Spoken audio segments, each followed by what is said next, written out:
আজ আমাদের ভোলা মাছের আদা রসুন দিয়ে, আলু দিয়ে, পেঁয়াজ দিয়ে কালিয়া হবে।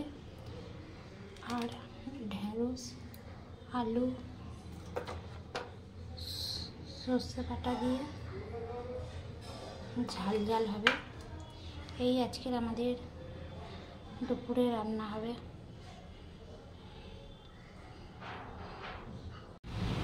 আমাদের দুপুরে ভাত, চিচিঙে ভাজা, ঢেঁড়সের ঝাল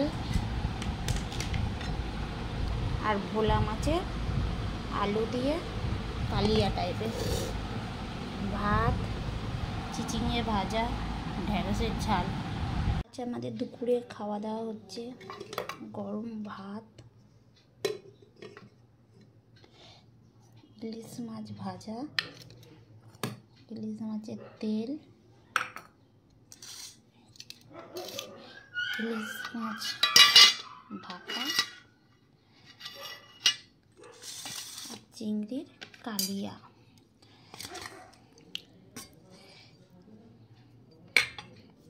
এই আজকের আমাদের দুপুরের খাওয়া দাওয়া।